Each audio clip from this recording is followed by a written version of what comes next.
Hello everyone, today is April 18th, 2022. My name is Stephanie and I'm at Marken House with dear Debbi from Rosemarie's Treasures. Hello Debbi. Hi, Daphne. How are you? Great, how are you? I'm wonderful, thank you. I'm excited to be here today. So could you tell us again your name, age, or date of birth? Certainly. So my name is Debbi Rasmussen, and I was born January 22nd, 1957, which makes me 65 years old. And what was your place of birth? I was born in Moose Jaw, Saskatchewan. My dad was in the Air Force, and so 2 weeks after I was born, he was released from the Air Force, and we moved to BC to live with my dad's brother and help raise his children. His wife had died from tuberculosis that year, so that's what brought us to the West Coast. And is Rasmussen your maiden name or your husband's surname? My husband is Danish, Torben. He's a first-generation Canadian. My maiden name was de Gouttiere, so French, Spanish background, and hence the French name. And yes, I married my husband about 26 years ago, I think. I'm terrible with dates. And he's my second husband, but my very first choice for sure, the most wonderful man. And yeah, he's helped me raise my two children. That's so sweet. And do you know what's the meaning of that surname in Danish? You know, it's funny when you like if you watch movies like Vikings and stuff, and they talk about the different names. So Rasmussen means that he's the son of Rasmus, and each generation it switches back and forth. So then it would be like his name is Torben Rasmussen, so he would name his son Rasmus Torbensen. You see, like they keep the name swirls around, and when you read any of the things about the Vikings and that history, you'll see that through generations, that Sorgussen, and then it just keeps swapping. I don't know what it means though at all. I'm sure it means it might mean great cook because he is. That's good to know. And what are some stories that come down to you about your parents or more distant ancestors? And do you know any stories about famous or infamous relatives in your family that you would like to share? Well, we have a huge history, really, kind of a unique one. Apparently, many years ago, so hundreds and hundreds of years ago, one of my father's ancestors was the mistress to the King of Denmark, which is interesting because then I married a Danishman. So who knows if that means anything. But more recently, I feel like I have some pretty interesting people in my family. My dad's uncle, his Uncle Peter, he lives in New York State still. Mm-hmm. He is 107 years old in September. And he was a pilot during World War II. He flew giant planes over the mountains to get the supplies back and forth to the Chinese and to the people living in the mountains, which was they were trapped there between everybody warring. And these planes that they flew were like, you know those big bumblebees that you see? They go really slow. That's what he flew. So like a target. And he and his partner flew back and forth the largest number of flights of anyone throughout the war. And I'm sure the supplies they brought saved thousands and thousands of lives. Interesting. That same plane was refurbished, and about 4 months before his 100th birthday, he co-piloted the plane down to a museum for flight in California. He flew from Seattle down. He actually flew. He was the pilot on the plane. Isn't that something? 100-year-old gentleman. 100 years old. Wow. Brilliant man, and he still is active and bright as a penny. You wouldn't believe it. At 106. Yes. God bless him. Do you know where he was stationed? Was it in Asia? Well, he's very, very familiar with Asia. He spent a lot of time in Asia because that would be the base that they flew in and out of. But he was from the Midwest, so he spent most of his non-flying time in the New York and then in California. But as far as his base, I believe he spent most of his time flying into China and remaining there while they collected what they needed to, and then back over. It was called the hump that they flew over. You could look it up. It's very interesting, actually. Really cool. Yeah. And do you know some stories about your parents and how they met? My dad was in the Air Force. And my mom was this adorable girl that worked at Eaton's. So she had the job at Eaton's. And he was a few months younger than her, actually, but he looked older. He had the mustache and everything, and he was pretty dapper. And I think that I don't really know the whole story behind it. I just know that my mother, her mother, always sort of felt that he'd swept her off her feet and stolen her away because she was, the precious daughter of the family. But my parents were married for, such a long time, 68 years. My dad passed 3 years ago, and they lived with us. My mom still lives with us, actually, but my dad, he had dementia, so they moved in with us, and we helped provide care, and they were together every day for their whole marriage. So they're really the most loving couple I've ever known. Inspire me. Yeah. And are there any special heirlooms, photos, or other kind of memorabilia that have been passed down in your family? Yes, my house is full of antiques. I don't know if kids want those things any longer, so I'm not sure where they're going to go. But at this point, I have antique china cabinets. So, one of them that's several hundreds of years old, maybe 320, 330. A huge mahogany one. Oh, wow. That is full of teapots, all different teapots that my grandmother collected. And then photos. My grandmother had a collection of photos that came through her family, and so on. We've kept them over the years. And now, with my mom getting older, a lot of those things are so important. You wouldn't, they sit in a box and they collect dust for the longest time. And then when someone's coming towards the end of their life, and my mom's more introspective, and she has a little bit of dementia, those photographs, they touch on the memories that she has of being a young girl, a young mother, and they're really important. So it's so special to keep those things around you, and even like having the china cabinet in the house. I remember it from when I was a little girl. So does she, and so it's really, I think it's special to have those things. I think it's important. We have a lot of. My dad's father was an artist, so we have paintings of his. I have them in my kitchen. And he traveled in Africa and India, and so he painted a lot of what he saw in the villages, the women with the children carrying water or working in the fields, and they're really quite beautiful. The strength of the women, and I think how fortunate that we are that we don't have to do all of that. But then you look at how strong these women were, and you think, oh, maybe spending extra hours working every day physically is a good thing. So anyhow, he painted a lot of that kind of thing. And you still have those figures? Absolutely. And his wife, my grandmother, she wrote. So they were, of course, it was, the dirty 30s followed the whole crash, and everyone, the Great Depression. That's right. Sorry.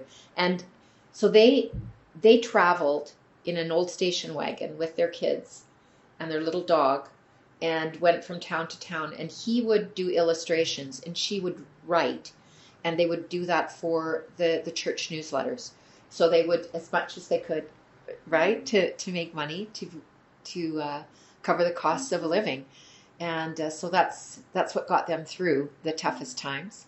And then they moved finally here. I think one of my uncles was born in Spain, and one was born in India. My dad was born in Sturgeon Creek, Manitoba, so they were on their way here, and they ended up settling in a little house up in it's called, I think it's White Cliff Park in West Vancouver. So this is like now one of the most shishi areas. The homes are just incredible with the views, right? Just out across the ocean, stunning. But my dad and his 3 brothers and mom and dad lived in a house on stilts on the side of the cliff, and you used a bucket to pull water and supplies up. They didn't have like a drive that went up, just some very difficult stairs. So I think they probably were squatters there. I don't believe they paid rent to anyone. And they had a one big iron tub that they would fill with hot water and have their baths. They'd share the water. So it would start out with mom, and then it would go from the biggest boy, right, the most muscle, all the way down. My dad was the baby, so he would always have to have his bath in that awful dirty water. And to his death, my father never ever put a toe into a bathtub of water. He showered every day. He would never ever get in the bath. Give him the creeps. Do you know the saying, don't throw the baby with the water? Yes, that's right. Don't toss out the bath water with the baby, or the baby with the bath water. That's right. Well, he was fortunate he didn't get tossed out because it was a long ways down. Yeah, that's so interesting. You already told us how your family moved from Montreal, Saskatchewan to BC, but what made you to settle in Coquitlam, and when did you move to Coquitlam? Well, my parents moved us to Ranch Park when I was probably 3, and we lived there until I was 7, I suppose. And then we moved to Mary Hill, which was a brand new development. We moved into a brand new house. My parents could never even imagine a brand new house. And so we moved into a brand new house, and I went to school at Mary Hill. And I went to high school, Mary Hill. And I believe that is now called Terry Fox. And he was 2 years younger than I.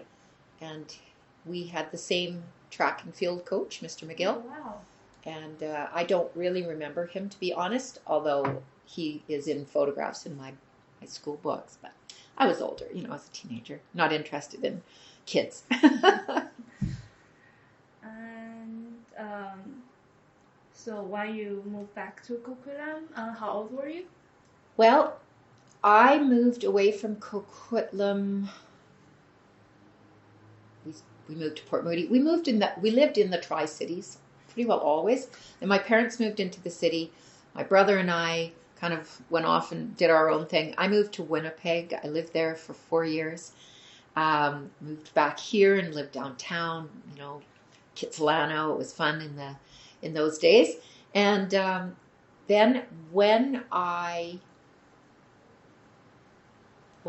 think I was probably about 27, 28, and I moved back to Coquitlam to this area. So on Marmont Street.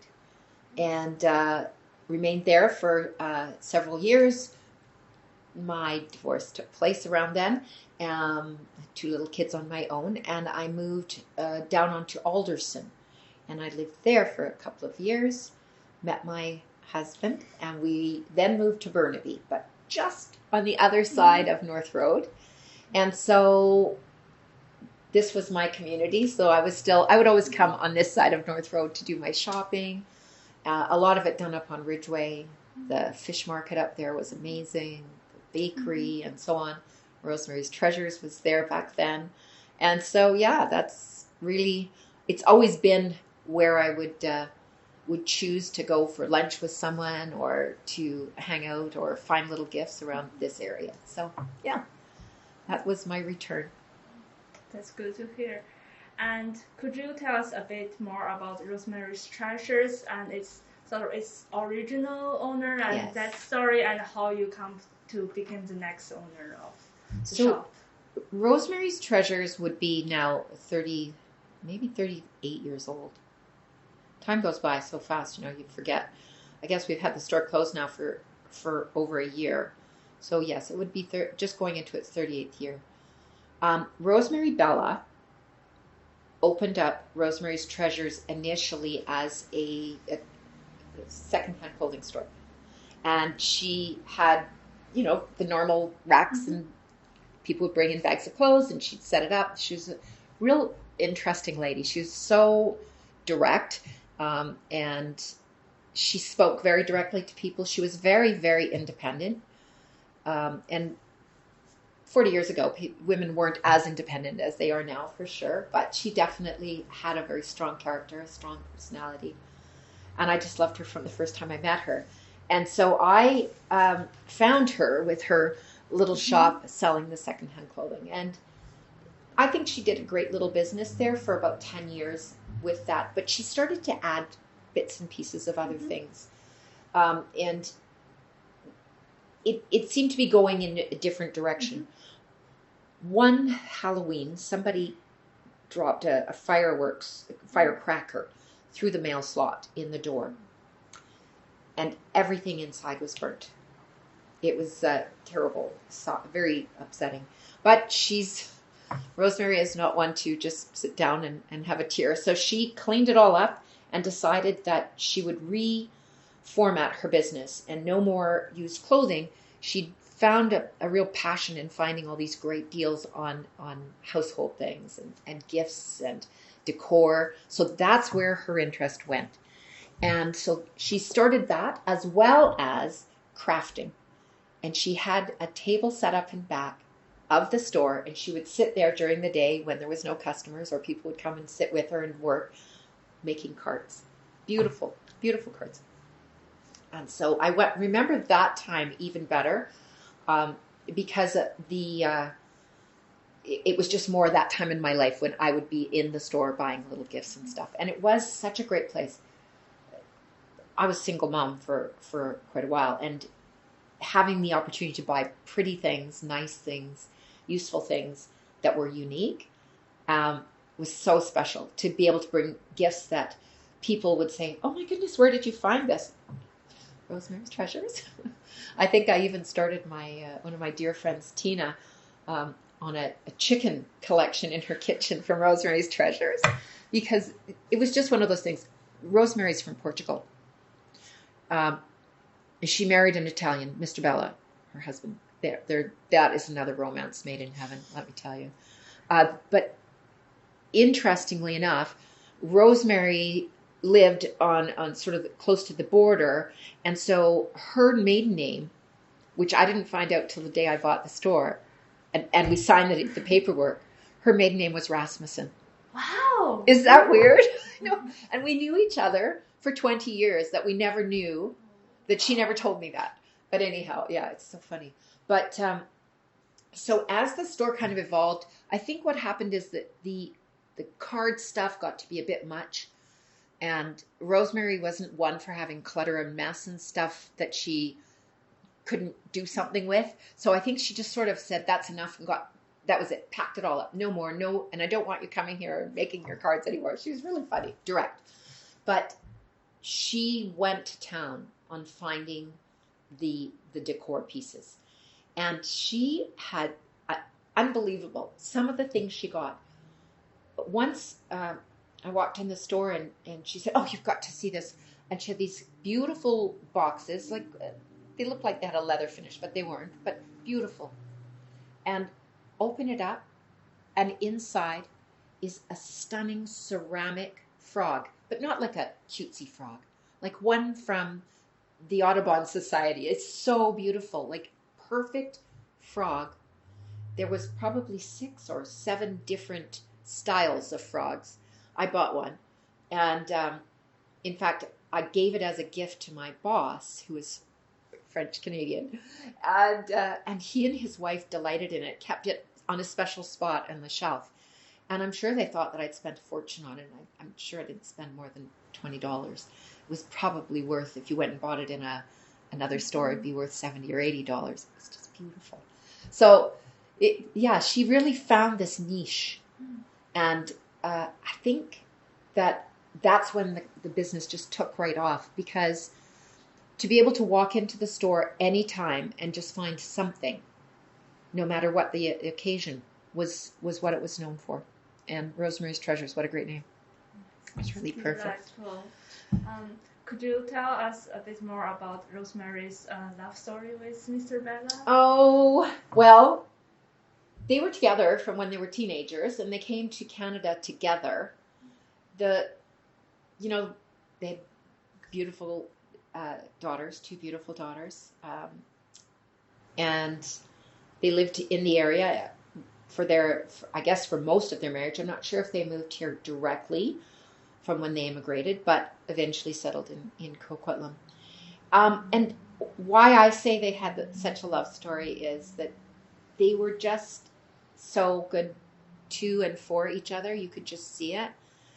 And it was a special kind of connection, especially for this woman who was independent and outspoken. And he's Italian and strong-natured too, but it didn't matter.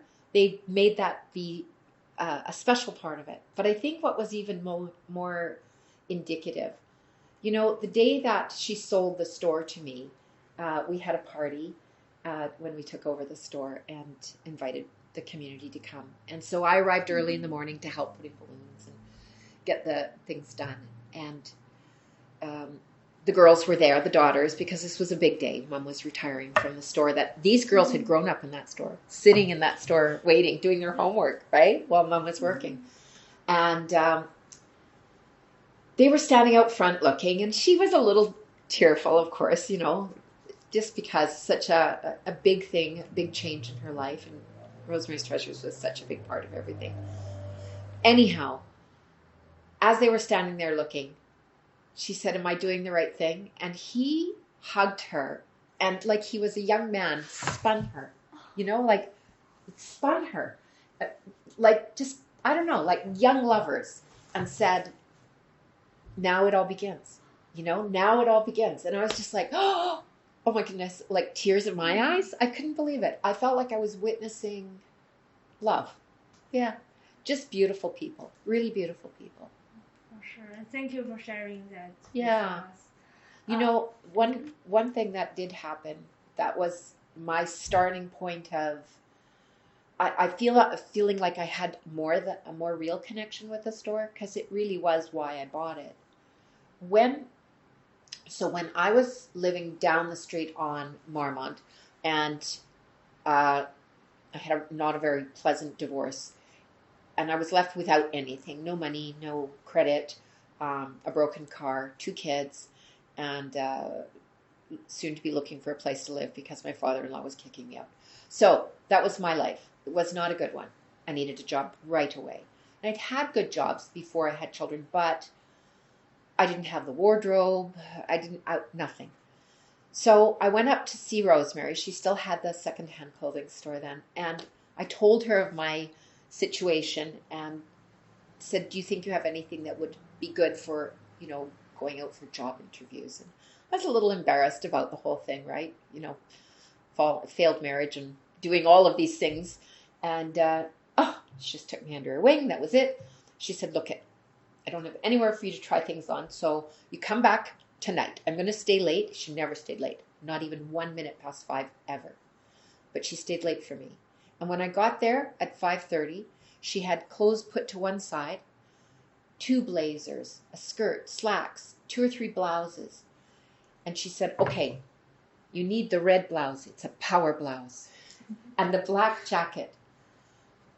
And maybe pants and skirt, just in case, because we don't know what you're going for.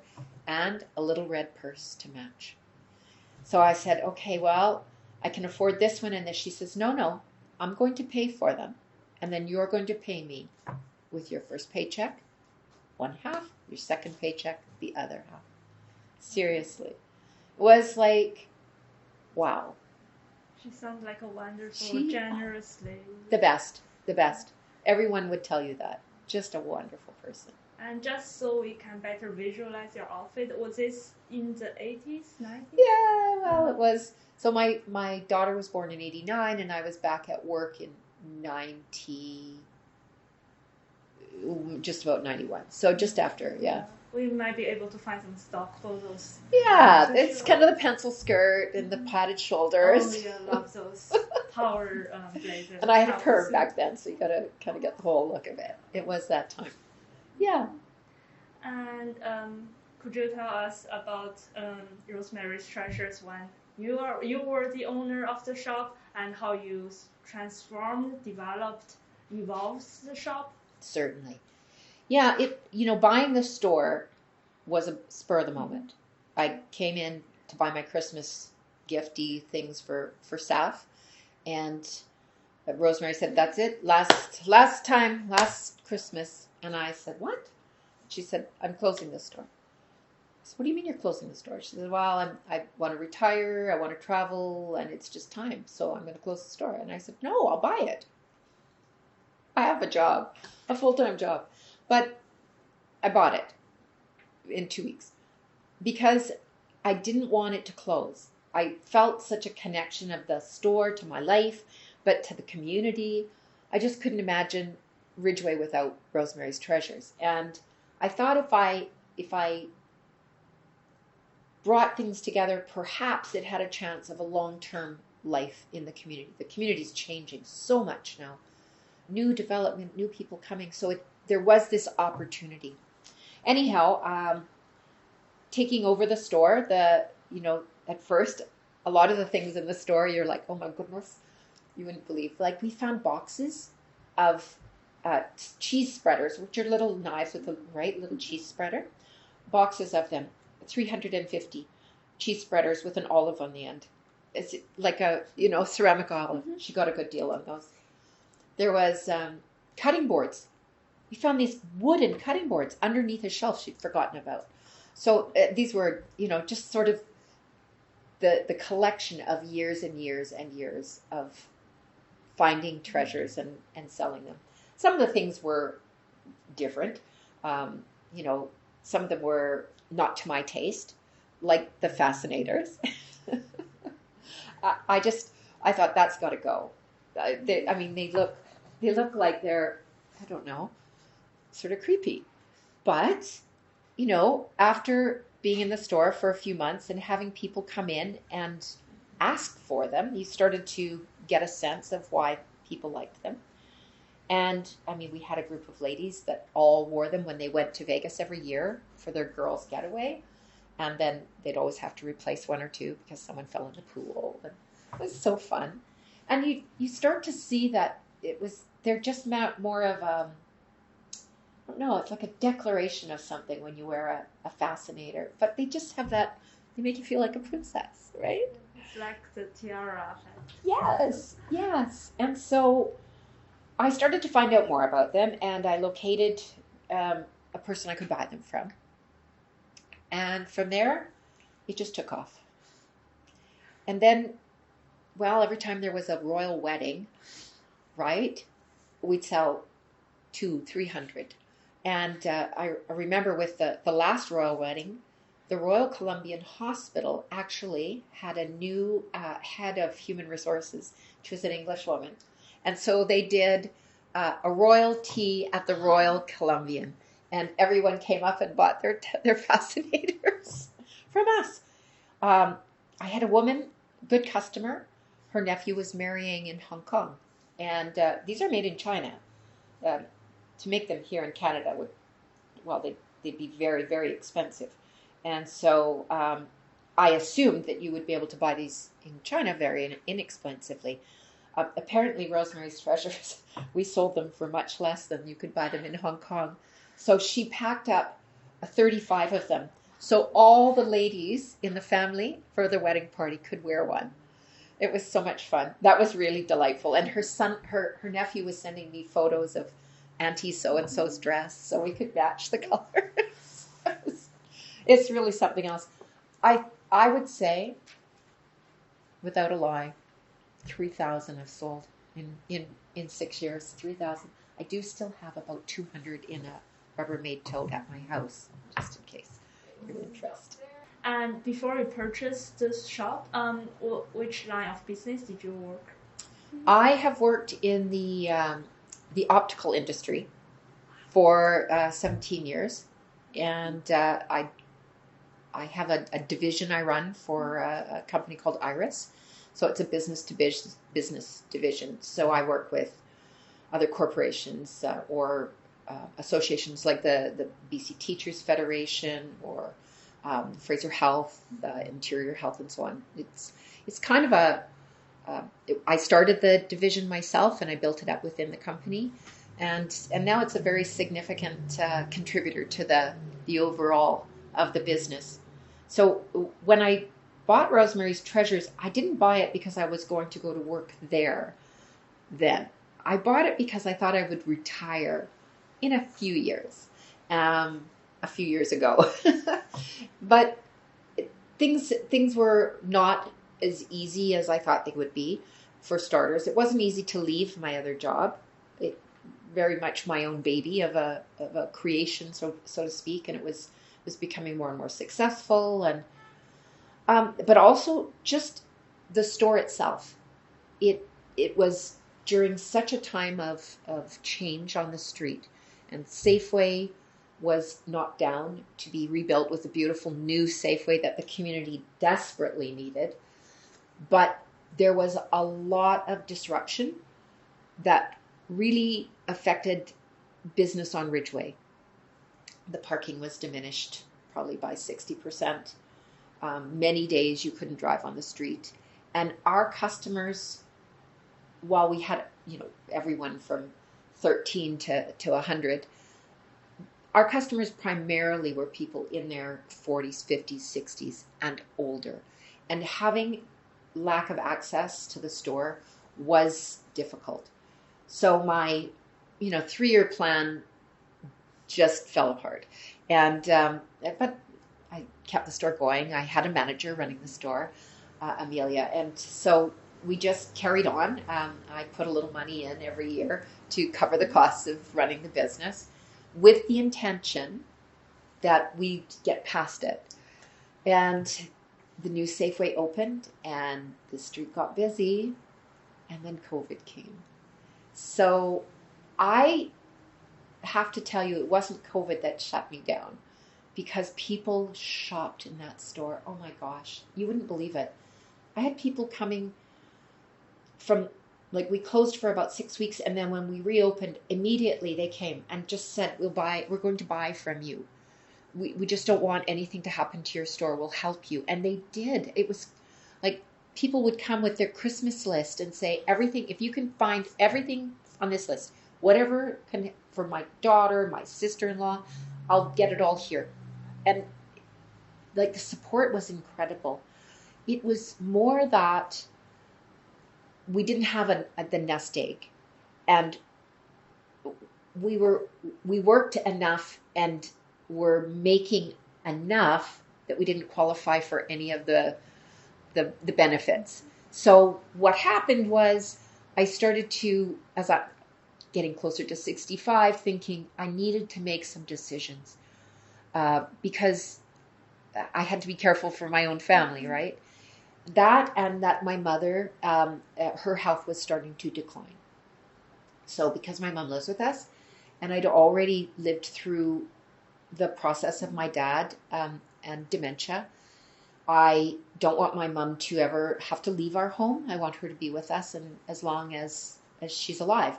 And so I felt it was important to make that change. And it was really sad to have sort of thought we were going to rescue Rosemarie's Treasures, and then 7 years later to let it go. But it just was the way it was meant to be. And I'm sad that it's gone. But my neighbors, the best people. Blue Mountain Produce, that when you know what people do and how hard they work for what they do, the respect is just enormous. And for that family, I can't even say enough. But they were in this little tiny space, and there was nowhere to go on the street, and they wouldn't want to leave the street. They were so well known there. So on the other side, the restaurant, they're not leaving. But for me to leave, that gave them the opportunity to expand their location. And they've brought in so much more because of it. And now you can move around and you don't have to sort of leap over top of people.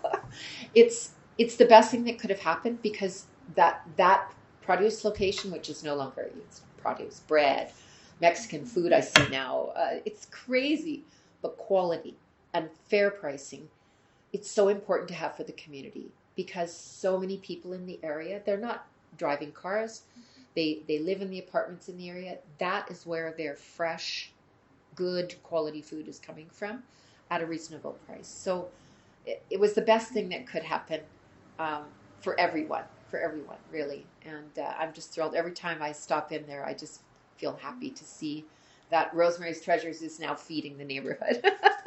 Do you shop at Blue Mountain often? No. I used to be here every day pretty much to drop off stock or to work on Saturdays or come and do inventory and things. But I actually live in Langley for the last few years. So I come maybe every month. I'll stop in. I go up and have my coffee at, coffee and vanilla. And then I stop in and pick up a few things at Blue Mountain Produce and say hi. And of course, next door, Manaz, she has the little salon, Shiny Star. So I stop in and say hi to her too, because I miss my neighbors. So yeah, it was a funny thing to think that the store would close, and there was a lot of people that were interested in buying it, but the reality is that it's so much work. And when people realize how much work to be a small business owner, no one gets rich doing it. So you have to do it because you love it. You have to be passionate about it. And hard to find someone that was in a place in their life that could put that amount of time in, but not expect to make a big paycheck. Was it difficult for you to transition from working for a big corporation to becoming a small business owner? I know you didn't quit for a while. It was interesting. It was interesting. Running a small business is there's not a book on it, because you have to be constantly flexible and coming up with new ideas and shifting. A new competition moves into the neighborhood, and you have to identify, how am I going to work with competition? We were the only one. Now there's someone new. And it's funny, but the competition was good. And that was Artisan Gifts and Flowers. And when Angela opened, neither of us, we didn't really talk to each other, at first, but we peek in the...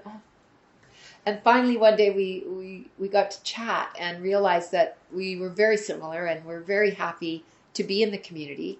And people would pop in all the time and say, "Where's the flower shop? If I could throw a rock, it would land on her roof. It's just over on Austin." And vice versa. People would stop into her shop and they wouldn't find the gift they wanted. Rush up to Rosemarie. She's open for another half hour. So we became, a good thing. We drew more business together. I was never strong on Instagram, but I built a really, really good Facebook. And Facebook was great for my age group, or my customers' age group, I guess. Now, Angela, she was good with Instagram. Well, we started to really complement each other in drawing new people to the area. I think it was a wonderful thing. And now there's another young lady that bought from Angela. Never met her, but she has an adorable little shop, very different. So it again complements the community. She's got all those lovely little locally made items as well, which is so important. And I guess that was the biggest shift for me.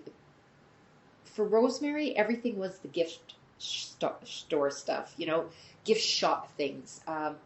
She would go to the marketplace that sells just gift items. And then she would buy, end of line and last year's stock and so on, and find fabulous deals. It was fun. but for me, I didn't want just to buy stuff that people would take home and put in their houses. I don't know if I brought anything with me like that to show you. When I was an avid shopper at Rosemarie, so my house is full of Rosemarie's treasures. There isn't an ornament on my tree that didn't come from Rosemarie's treasures. That's the kind of store it was. But I wanted things that were a little different from that. I wanted to find locally made products. I was passionate about fair trade. I was passionate, I always have been, about helping women. And so the store to me represented an opportunity to make changes. We had to do it slowly because people got upset when we moved anything, never mind brought in a new product. But slowly we started introducing these new ideas of what Rosemary's Treasure could be. And one of the first, I think the first move we made was Rosemary's Treasures had always been known for their scarves, like this. This is actually one of my favorites. I bought this scarf for the store, but this is a traditional Rosemary's Treasure style scarf. They're made offshore. They're an inexpensive, beautiful fashion item. But when they're produced, there's thousands produced, and I just wanted something a little bit different, a little more unique. So I found this woman. She lives in Vancouver Island, and she is totally passionate about women working in fair trade safely and earning a fair living. And she owned a company, she still does, called Frankly Scarlet. Her name is Allison. And so she lives over in the Parksville area. And she would travel 6 months of the year, India, Bali, Thailand, working only with fair trade organizations, which she would inspect and see for herself. And this is one of the first products that we bought from her. Now, this is made in Bali.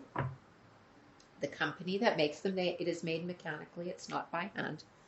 But women making a fair wage were making these. And so we brought them into our store. I think I brought in 10 or 15. And they're unique because you can wear it as a scarf, which is very light and soft.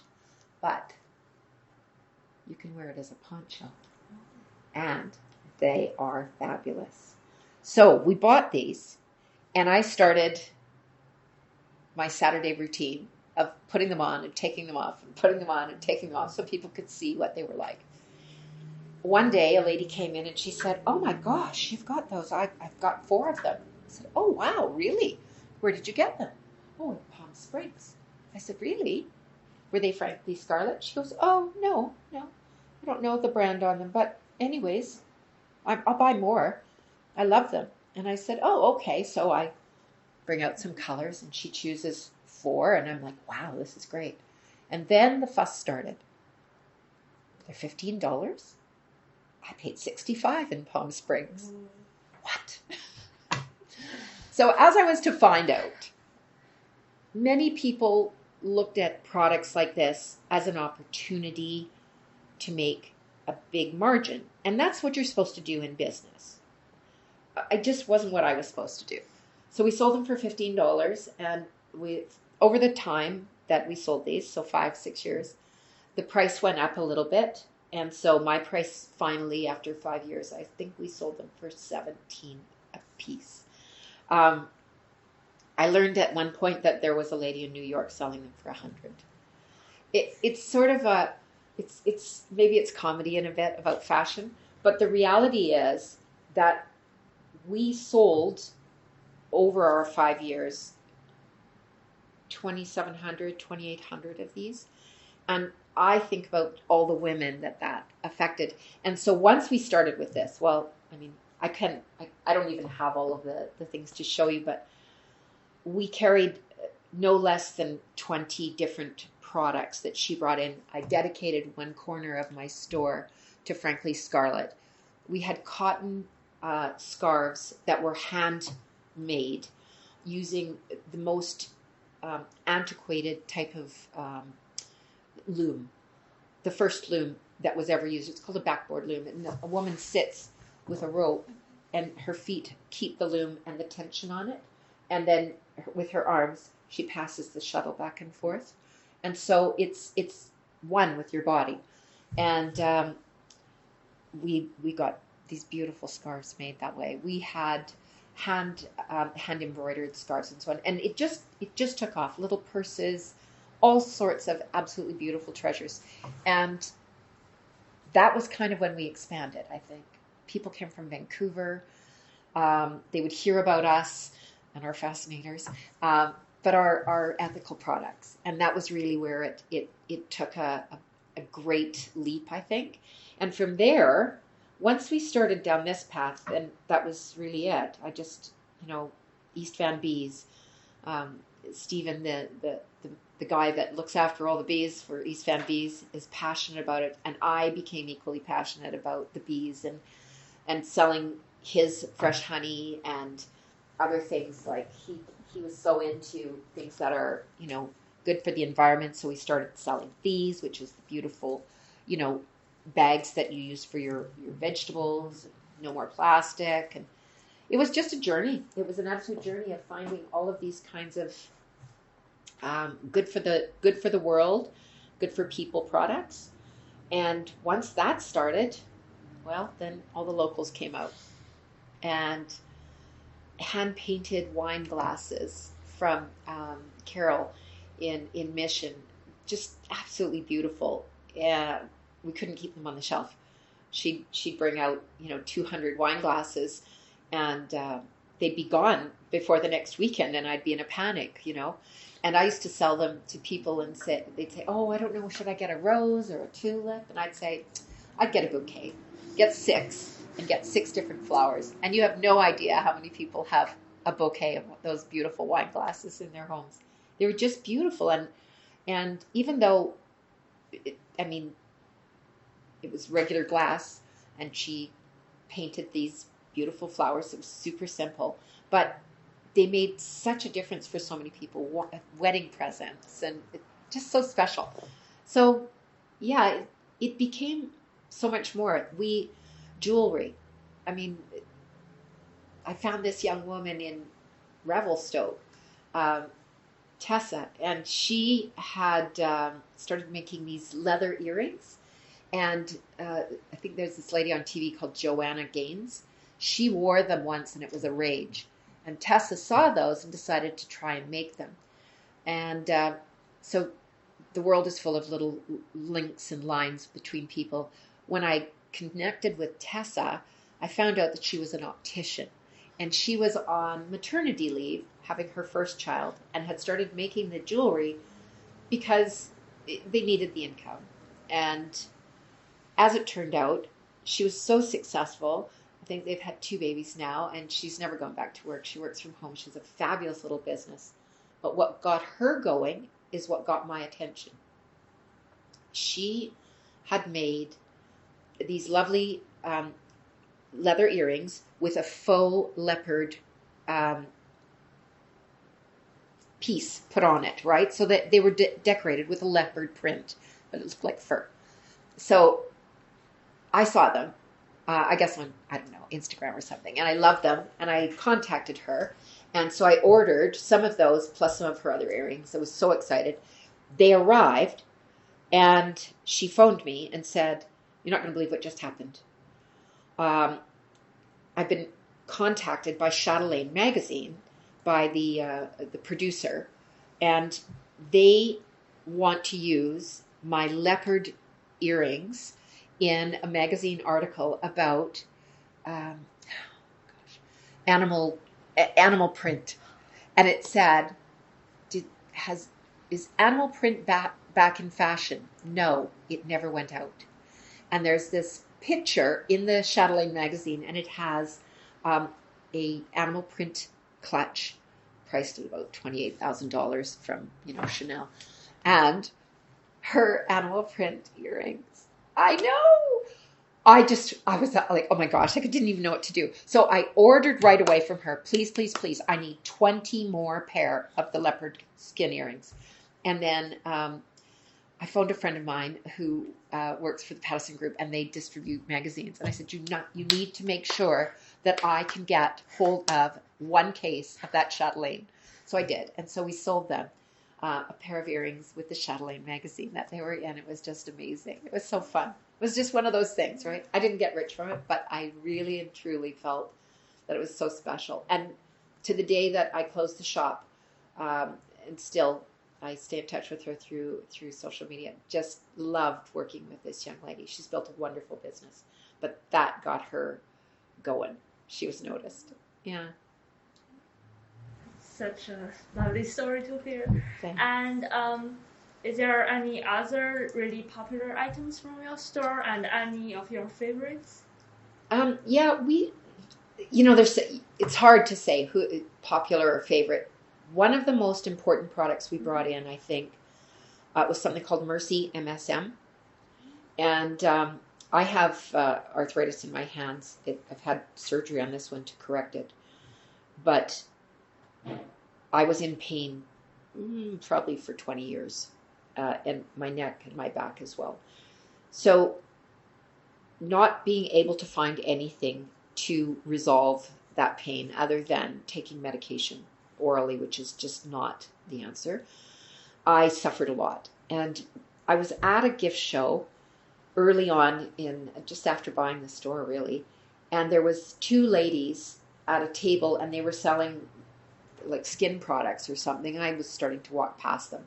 And I was doing what I always used to do, which is rub my hands because the joints would just throb. And the woman, one of them, called me over and said, come here, come here. So I went, and she said, let me see your hands. And she squirted this white cream, and she massaged it into my hands. And I was like, okay. And she said, just let it dry, let it dry. And I'll see you in 10 minutes. And I walked away, and I looked at Amelia and said, what does she mean she'll see me in 10 minutes? Like, have we got a date? So we're walking away, and I'm doing something, and picked up some pottery and realized that it didn't hurt. Put it down. We have to go. Raced back and said to her, what is this? Tell me what you've done. I was babbling. I was shaking almost. And she said, this is Mercy MSM. And it's a very, very powerful painkiller. And I could see you have arthritis in your hands the way you're treating them. Because I used to try. It's just, I don't know what it is. You're trying to chase the pain out of the joints, I guess. But I ordered a case that day. And it was an expensive item. We sold them for $32 a bottle. And I didn't know if people would want it. But brought it in and started using it on my friends right away. My friend Brian, fireman, had problems with his ankle, had pins in his ankle. He jumped off a ladder and, things happen. And now he's older and his ankle is always swollen. And he was really struggling. Got him using it. He called it the Miracle Cream.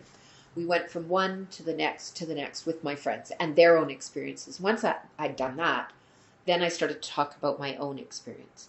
And from there, people would say, I'll try it. And we had all these little packets. And we'd put it on them, and then they'd come back and buy a bottle.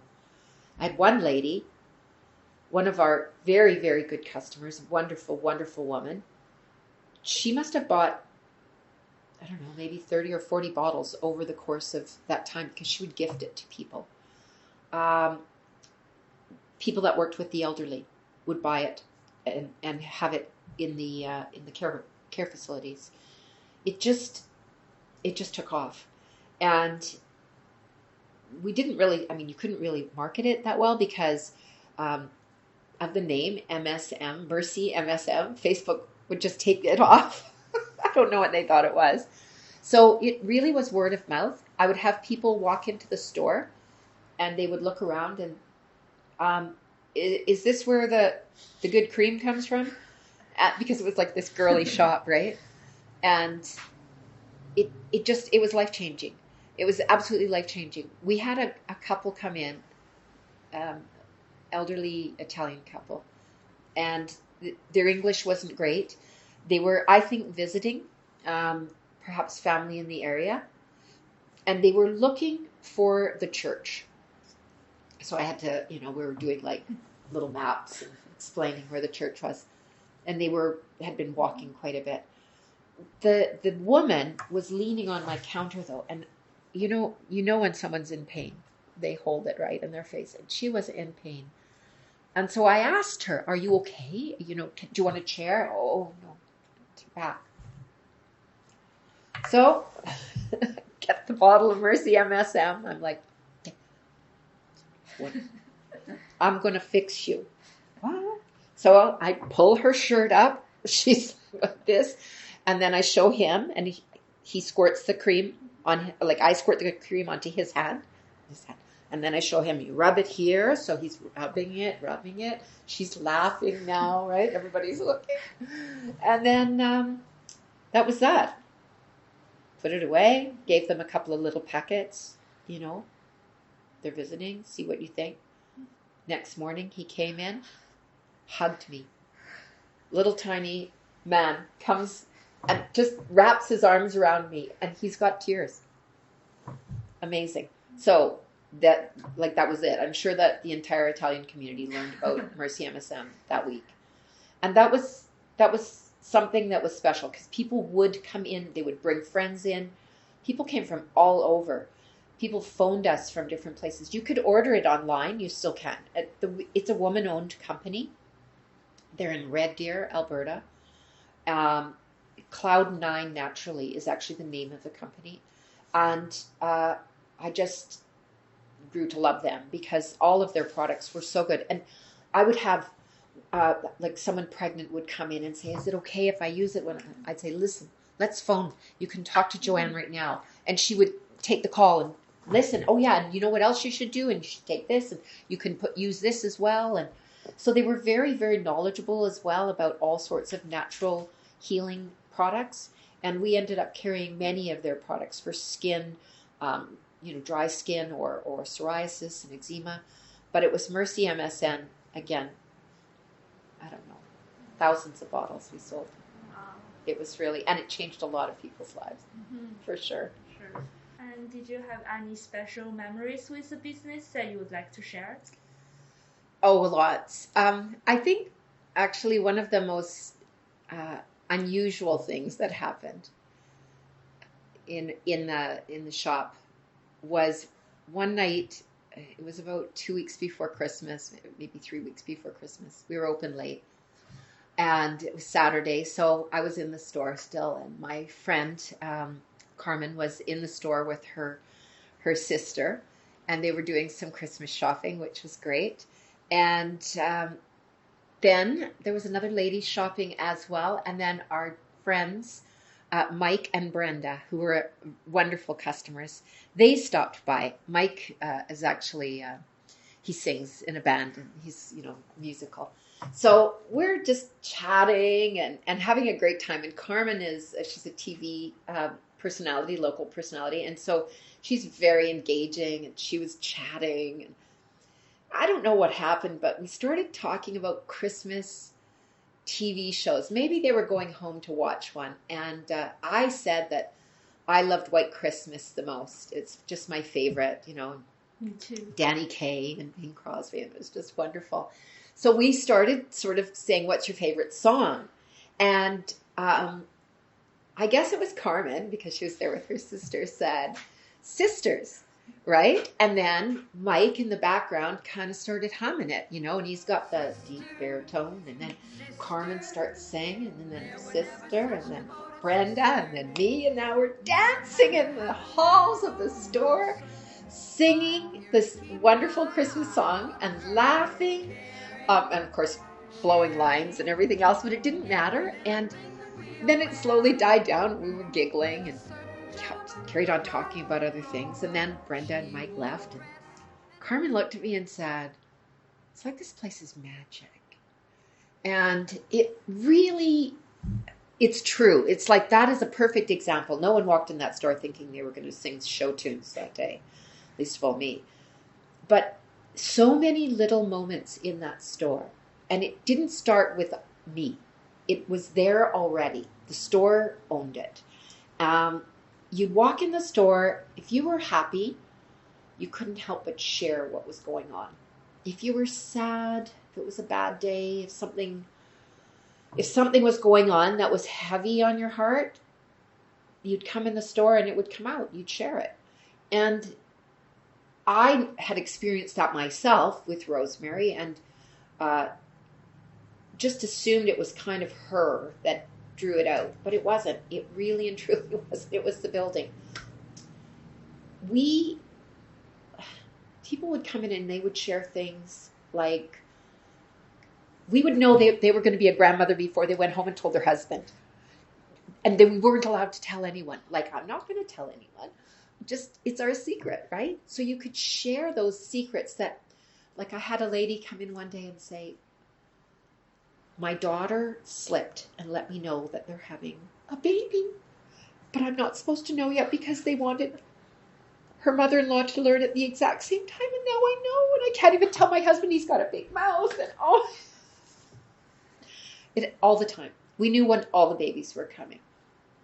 We also knew about sad things. Being close to the medical clinic, we would have a lot of people come in needing to kind of diffuse dealing with what they had. And we shared those moments too. And some of them, oh my goodness, but it was such a safe place. And that someone could come in and be angry at their husband and let it go, or disappointed in something that happened at work. And I can't believe I didn't get the promotion. They felt comfortable and safe enough to share things that they might not tell anyone else. And in turn, so did we. And so it was such a cathartic environment. And sometimes someone would be grumpy, and you'd think, I'll give you a little space, you're grumpy today. But a customer would also see that grumpiness, and they would say something special that would turn it all around. Like, I don't know why, I really don't, but I can tell you that there were moments in that store that you just felt like something else was at work, I brought something special I wanted to show you. This is another very cool example of a Canadian artist. This woman, her name is Kathy Meany, is a painter. And she makes paintings and trivets, that you could use on the counter or use for decor. But her mugs are, they're just beautiful. And they are all Canadiana scenes. She's from Alberta, and I found her because a very good friend of our family had gone back to Ontario visiting her mom and seen one of these mugs, not this one in particular. It's actually, it's a group of women all swimming in the lake in this particular one. I think there's 5 women, and one of them they're all sort of up to here in the water, but one has her bikini top, and she's swinging it. You have to realize that the women that Kathy Meany paints are ordinary women. They're 40 and 50 and 60, and they're skinny and they're not skinny, and she doesn't usually put faces on them, as you can see, because they're every woman.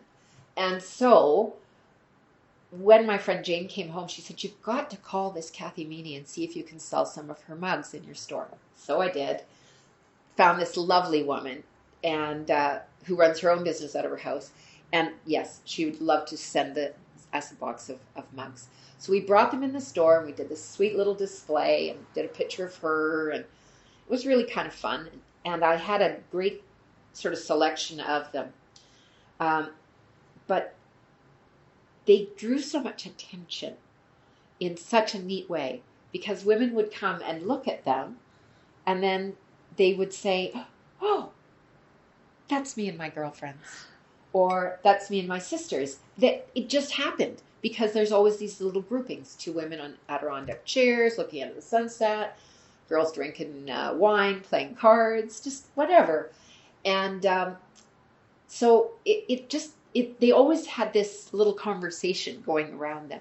And we had this group of ladies, a little older than me, probably quite a bit older than me, very, like we'll call them the church ladies. And they were always quite prim, and never anything risque came from them, right? So anyhow, they were through the store and looking at the mugs and tee-heeing about them. And then the one lady says, "Remember that summer when we got the boys so badly?" And I'm listening. And the other one says, "Oh, well, they were just jerks. They went every day to the golf course, and we were stuck with the kids all day, every day. And then they'd want to have dinner and put their feet up, fall asleep on the couch. We were stuck with the kids and got them to bed. We just never got any sort of me time." So I guess what they did was they got up early and they mixed up pictures of margaritas. And they went down to the beach with the margarita pitchers. And we're sitting about having a few, and the men came down saying that, "Well, we're heading to the golf course." And they said, "Oh, no, you can't leave us alone with the children. They'll drown. We've been drinking." And so now I'm really curious. I go and see which mug she's got in her hand, and it's the one with the women in the bathing suit. And I looked, and she goes, "Margaritas will do that." Oh my, like laugh. So I probably retold that story to 1,000 people because it was so priceless. I thought that these ladies in their lives, they keep it pretty tight buttoned, right? But at Rosemary's Treasures, they could feel comfortable about even sharing little secrets. And it was really cool. So, yeah, that's one of the many, many stories that lives in that little shop. That's amazing. Did you have a favorite customer?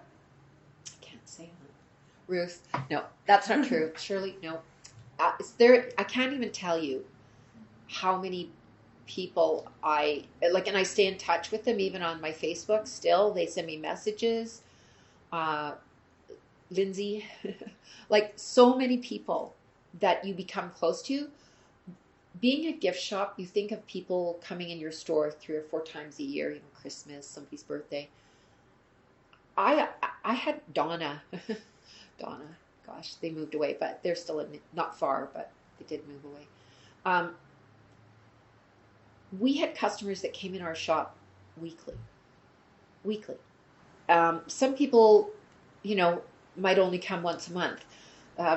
We had a customer who I just adored, and she didn't come in for, must have been 2.5, 3 months. I was in a panic. I knew something had happened to her, and I didn't know how to reach her. And every day I'd be thinking about that, like, what's, where is she? Well, she did come in, and she had a health scare, and she was fine. But we just felt like they were coming to our house. They were our friends. So to have a favorite? No, just I have a lot of favorites. A lot. That's so good to hear. And you've shared many good stories about your shop and when you ran business there. But did you have any unpleasant memories or experiences while you were the owner of Rosemary's?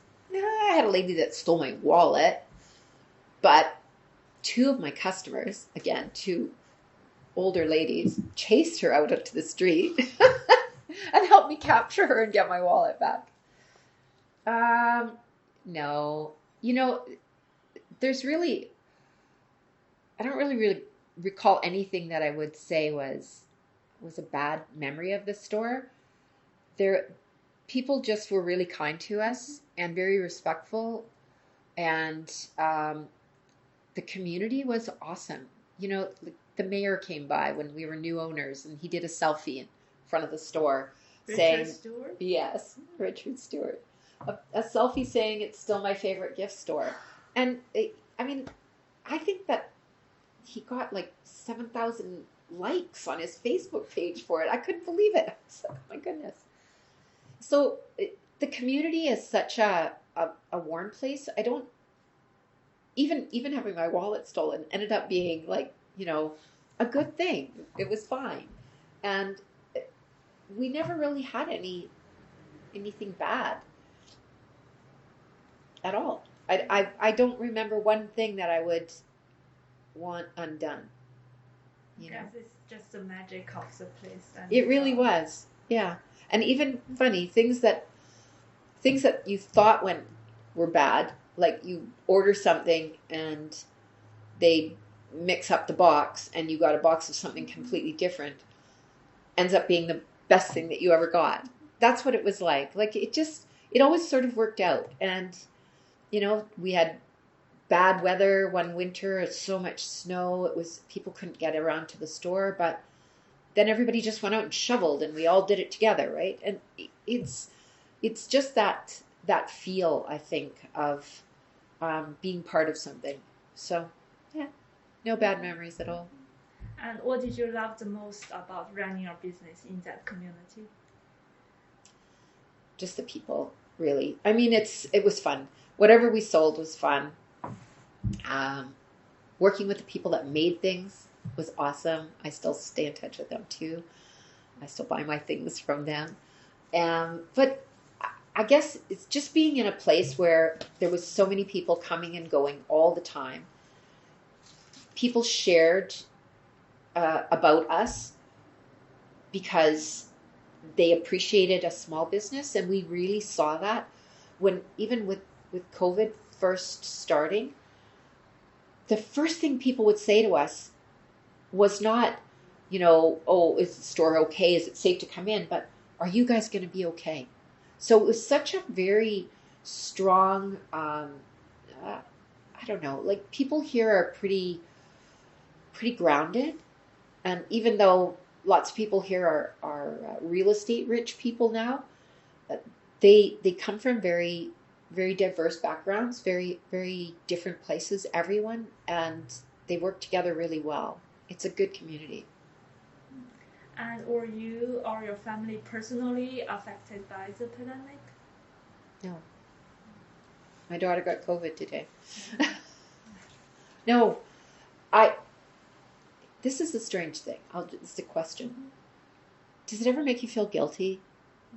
Yeah. Mm-hmm. So no, I haven't lost any money. I haven't lost my job. My husband's retired. We are able to eat the same food we ate 3 years ago. My mother lives with us, and she's been safe every day of this pandemic. And I'm thankful, believe me, beyond words for that. My husband is a saint. Like, how many husbands say, yes, your parents can live with us. They're old and they'll need to be looked after, and I'm in this with you. And he has. So I'm very fortunate. But yeah, in a way, it's almost a question I don't like to answer, because I feel almost guilty when I know how much so many other people have been hurt. But I try to do my share. We did a lot of giving at Rosemarie's Treasures, gift baskets, and for draws and whatever fundraisers. We always did things with the Legion and the schools. When I was packing up to leave, I sent a couple of people with 20 or 30 of these to go to the seniors' homes where their parents were, so they would have them for their teas, because it was something bright for them. And then I sent boxes and boxes of stuff off to the thrift store, because I thought that would help them as well, right? So no, COVID hasn't really done anything except make me appreciate more. Yeah. That's good to hear. And could you tell us a bit more about the events you used to host at your shop? Oh, yes. Well, Rosemarie had an anniversary party every single year, which was in October. And so we carried on with that, but the parties were fun. And so we decided to do spring as well because it was my favorite season. So then we did the anniversary and then spring. But then there was sort of this pushback about the anniversary shouldn't be so close to Remembrance Day, which we didn't know what to do. It was like the people at the Legion told us we should just do what we wanted to do. But other people didn't say we should. So we changed that and we did a fall party. So it was more like September and then Christmas and then spring. So 3. And we would just have snacks next door. So there's a restaurant up on Ridgeway called Pizza Town and India House. Oh my goodness. Doesn't matter what you like. Pizza, samosas, curry, it's the best. And they're such wonderful people. So we would have our parties and they would make little mini pizzas and bring them hot out of the oven and they'd be gone. Just like people gobbled. They loved them. And then we'd make pot of coffee. And I think in the old days, Rosemarie used to have a bottle of something under the counter that she added to the coffee. I was always scared about that. I don't know why. I'm not really a scaredy cat, but I always thought it would be my luck. That will be the day when one of the local enforcement guys catches me pouring Baileys in the coffee. So we never did that.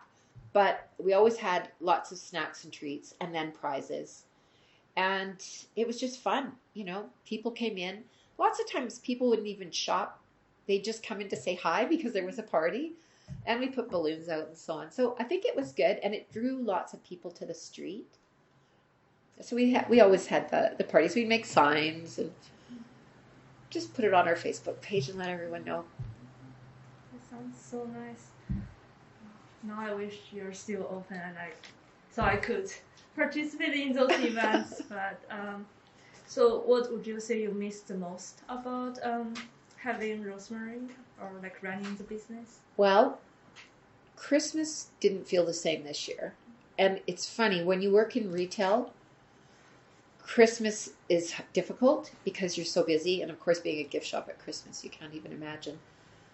But there's also just seeing everyone and they're all excited and all of the, what people are serving for dinner and who's coming to town for their Christmas party and all these things. So I think that my first Christmas without the store was difficult.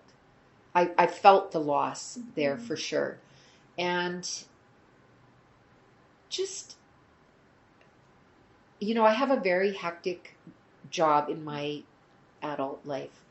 And I always felt like going into the store, I could just shed all of that business persona and just be me.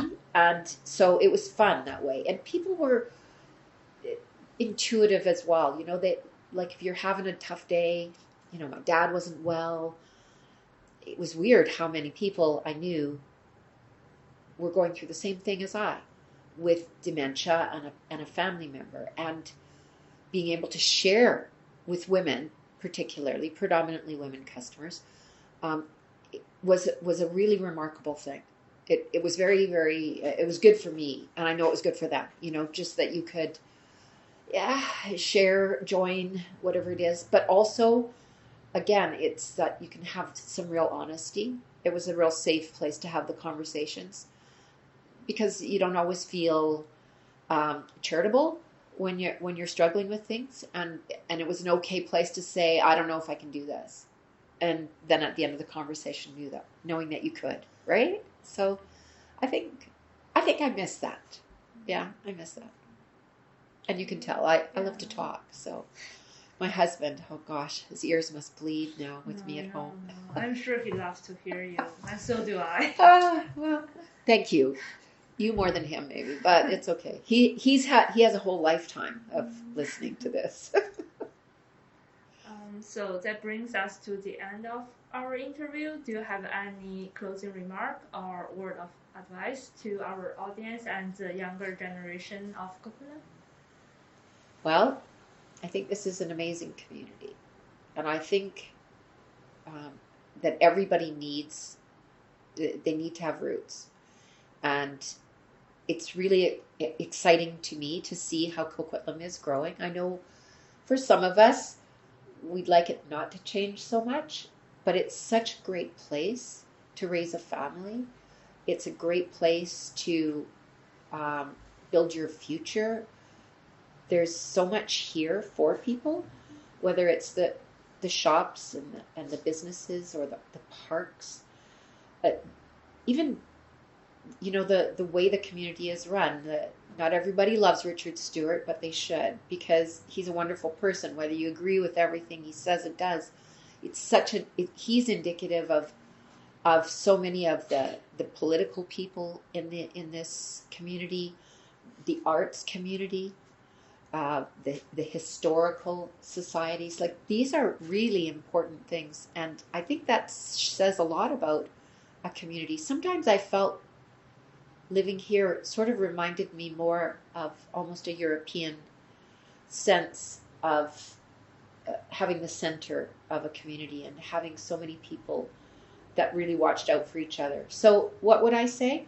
I think this is a wonderful place to build a business. I think it's an amazing place to raise children. I've done both here. And I couldn't love a community more.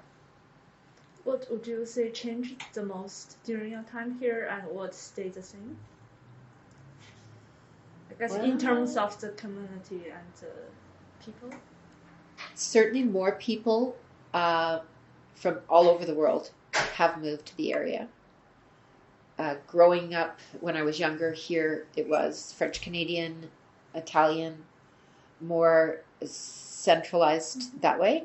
And now everyone comes to this area, everyone. So all nationalities. It had a beautiful young woman who came became a wonderful customer. Her husband had come here to work in Canada. They were from Africa. So she would come and visit me.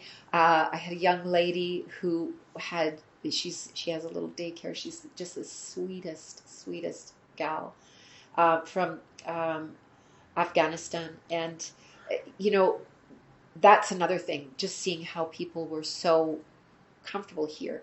And then we have all of the different groups right around Ridgeway with the exchange students. So that's another area of people being introduced to this area, this community, and of course Simon Fraser University, Douglas College, all of our different education opportunities here. I think that the biggest change, I guess, is that there's going to be taller buildings with more people in them. And even though we'd like it to not be that way, we'd like it to go back to less, we need to share. We need to share this community with people. They'll bring a lot to it. That's what I think. Growth. That's a good thing. Thank you so much, Debbi, for participating in our oral history project. Thank you. Thank you for your time. Well, thank you so much. That was very fun. I enjoyed myself.